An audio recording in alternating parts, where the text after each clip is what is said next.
हाय दोस्तों, मैं Virat sir knowledge motivation blogs में आपका स्वागत है।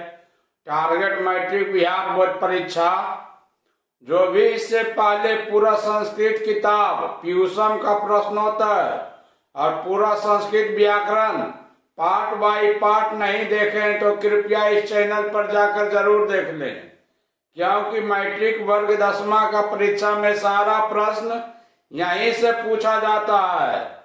तो आज हम मैट्रिक 10वां का हिंदी गोधूली पाठ 4 पाठ चौथा नाखून क्यों बढ़ते हैं का सारा प्रश्नोत्तर करने वाले हैं, जिसके लेखक हजारी प्रसाद द्विवेदी जी हैं, जो परीक्षा के दृष्टि से बहुत जरूरी है। तो समय न गवाते हुए, क्योंकि वक्त कम है, जितना दम है उतना लगा दो। कुछ लोगों को मैं जगाता हूं और कुछ लोगों को आप जगा दो। तो ये रहा आज का सारा प्रश्न। प्रश्न संख्या 1 है, हजारी प्रसाद द्विवेदी द्वारा रचित पाठ का नाम क्या है? तो नाखून क्यों बढ़ते हैं। चैप्टर का नाम ही है नाखून क्यों बढ़ते हैं। यह ललित निबंध है। क्वेश्चन नंबर 2 है, कौन सा निबंध नई पीढ़ी में सौंदर्य बोध, इतिहास चेतना और सांस्कृतिक आत्मगौरव का भाव जगाता है? तो नाखून क्यों बढ़ते हैं। अगला क्वेश्चन है 3 नंबर, नाखून क्यों बढ़ते हैं हिंदी की कौन सी विधिया है? तो ललित निबंध है। अगला क्वेश्चन है, हजारी प्रसाद द्विवेदी जी का जन्म कब हुआ? तो 1907 ईस्वी में। कहाँ हुआ हजारी प्रसाद द्विवेदी जी का जन्म? तो बलिया उत्तर प्रदेश में। हजारी प्रसाद द्विवेदी जी का जन्म कहाँ हुआ? तो बलिया और उत्तर प्रदेश में। अगला क्वेश्चन है 5 नंबर, नाखून किसका प्रतीक है? तो पार्श्ववृत्ति का। पार्श्ववृत्ति मतलब जो कभी नहीं भूलने वाला चीज है, हमारे बीता हुआ समय का। अगला क्वेश्चन है 6 नंबर, हम बार बार नाखून क्यों काटते हैं? तो आंसर हो जाएगा बावरता समापन हेतु, यानी पुराने यादों को भूलना चाहते हैं या भुलाना चाहते हैं। क्वेश्चन नंबर 7 है, हजारी प्रसाद द्विवेदी जी से किसने पूछा था नाखून क्यों बढ़ते हैं? तो छोटी लड़की, यानी उनकी छोटी लड़की या छोटी बेटी ने। क्वेश्चन संख्या 8 है, काट दीजिए, वे चुपचाप दंड स्वीकार कर लेंगे, पर निर्लज अपराधी की भांति फिर छूटते ही सेंध पर हाजिर। प्रस्तुत पंक्ति किस पाठ से ली गई है? मनुष्य की पशुता को जितनी बार काट दो वह मरना नहीं जानती, पर पंक्ति किस शीर्षक पाठ किया है? तो नाखून क्यों बढ़ते हैं शीर्षक पाठ किया है। क्वेश्चन संख्या 18 है, किसने कहा था कि सब पुराने अच्छे नहीं होते, सब अच्छे सब नए खराब नहीं होते? क्वेश्चन संख्या 18 है, किसने कहा था सब पुराने अच्छे नहीं होते, सब नए खराब नहीं होता है? तो कालिदास ने कहा था। क्वेश्चन संख्या 19 है, दधीची की मुनि से क्या बना था? तो इंद्र का वरज। क्वेश्चन संख्या 20 है, कूटज या कूटज के रचनाकार कौन है? तो हजारी प्रसाद द्विवेदी। निर्लज अपराधी कौन है? तो नाखून है। क्वेश्चन संख्या 21 है, हजारी प्रसाद द्विवेदी का निधन कब हुआ? तो 1979 ईस्वी में, यानी 1979 ईस्वी में। क्वेश्चन संख्या 21 में वही क्वेश्चन हो जाएगा, हजारी प्रसाद द्विवेदी जी का निधन कहाँ हुआ? तो दिल्ली में। अब दोनों क्वेश्चन एक साथ भी आ सकता है। हजारी प्रसाद द्विवेदी का निधन कब और कहाँ हुआ? तो 1979 ईस्वी में और दिल्ली में हुआ। क्वेश्चन संख्या 22 है, मनुष्य किस ओर बढ़ रहा है? पशुता की ओर या मनुष्यता की ओर? अस्त्र बढ़ाने की ओर या अस्त्र घटाने की ओर? प्रस्तुत पंक्ति किनके रचना की है? तो हजारी प्रसाद द्विवेदी जी की रचना की है। क्वेश्चन संख्या 23 है, विचार प्रवाह किस लेखक की रचना है?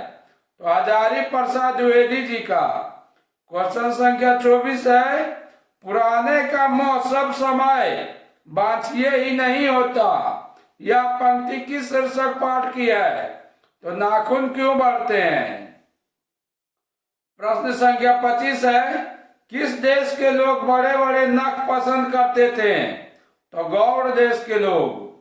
अगला क्वेश्चन संख्या 26 है, अनाम दास का पोथा उपन्यास किस लेखक की कृति है? तो हजारी प्रसाद द्विवेदी जी का। क्वेश्चन संख्या 27 है, भारत सरकार द्वारा हजारी प्रसाद द्विवेदी को कौन सा पुरस्कार मिला? तो पद्म भूषण। क्वेश्चन संख्या 28 है, लखनऊ विश्वविद्यालय द्वारा किसे डीलिट की उपाधि दी गई? तो हजारी प्रसाद द्विवेदी को। क्वेश्चन संख्या 29 है, कामसूत्र किसकी रचना है? या कामसूत्र के रचनाकार कौन है? तो वात्स्यायन। महाभारत पुराण है। अलक्तक का अर्थ आलता होता है। क्वेश्चन संख्या 30 है, शिक्षक का अर्थ क्या होता है? तो मोह। शिक्षक का अर्थ क्या होता है? मोह। क्वेश्चन संख्या 31 है, कौन छोटे नखों को पसंद करते थे? तो दक्षिणापत्ति लोग। अगला क्वेश्चन, कौन मनुष्य का आदर्श नहीं बन सकती? तो बंदरियां। क्वेश्चन संख्या 33 है, देवताओं के राजा से किन्हें संबोधित किया जाता है? तो इंद्र, भगवान इंद्र को। क्वेश्चन संख्या 34 है, पृथ्वीराज रासो के रचनाकार कौन है? तो हजारी प्रसाद द्विवेदी। पृथ्वीराज रासो नामक पुस्तक के लेखक कौन है? तो हजारी प्रसाद द्विवेदी। काशी हिंदू विश्वविद्यालय से। क्वेश्चन संख्या 35 है, काशी हिंदू विश्वविद्यालय से हजारी प्रसाद द्विवेदी को कौन उपाधि मिली या कौन सा उपाधि मिला? तो ज्योतिषाचार्य। हमारा इच्छा सबको शिक्षा, हमारा इच्छा घर घर तक पहुंचे शिक्षा। संख्या 36 है, हजारी प्रसाद द्विवेदी को कब पद्म भूषण की उपाधि से सम्मानित किया गया? तो 1957 ईस्वी में। हजारी प्रसाद द्विवेदी को 1957 ईस्वी में पद्म भूषण की उपाधि से सम्मानित किया गया। क्वेश्चन संख्या 37 है, अशोक के फूल के रचनाकार कौन है? तो हजारी प्रसाद द्विवेदी। क्वेश्चन संख्या 38 है, नाखून क्यों बढ़ते हैं? जो ललित निबंध है, नाखून क्यों बढ़ते हैं? ललित निबंध में चंद्राकार, त्रिकोण, दंतुल, वर्तुलाकार आकृतियों का संबंध मानव के किस अंग से है? तो नख से, या नाखून भी कह सकते हैं। क्वेश्चन संख्या 39 है, हजारी प्रसाद द्विवेदी को साहित्य अकादमी पुरस्कार किस रचना पर मिला था? तो आलोक पर्व पर। क्वेश्चन संख्या 40 है, प्राचीन मानव या आदि मानव भी कह सकते हैं का प्रमुख अस्त्र शस्त्र क्या था? तो नाखून था। क्वेश्चन संख्या 41 है, आर्यों के पास क्या क्या होता था? तो लोहे का अस्त्र, घोड़ा और मिट्टी का घर। क्वेश्चन संख्या 42 है, मनुष्य की मनुष्यता यही है कि वह सबके सुख दुख को सहानुभूति के साथ देखता है। यह तथ्य किसका है? तो गौतम बुद्ध का। प्रश्न संख्या 43 है, नख धर पर मनुष्य आज किस चीज पर भरोसा कर रहा है? तो एटम बम या परमाणु बम पर। प्रश्न संख्या 44 है, हजारी प्रसाद द्विवेदी की कौन कौन रचना है? अशोक के फूल, बाणभट्ट की आत्मकथा और हिंदी साहित्य का आदिकाल। प्रश्न संख्या 45 है, नाखून के बाद मनुष्य का दूसरा हथियार क्या था?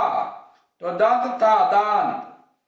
क्वेश्चन संख्या 46 है, देवता इंद्र का ब्रज यानी कवच किस ऋषि के हड्डी से बनाए गए थे? तो ऋषि दधीची मुनि।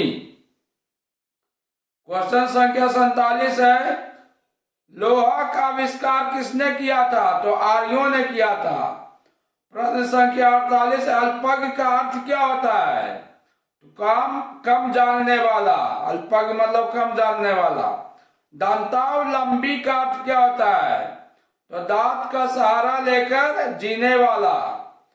प्रश्न संख्या 50 है, नाखून क्यों बढ़ते हैं, क्या है? यानी यह पाठ क्या है, कैसी कृति है? तो ललित निबंध है।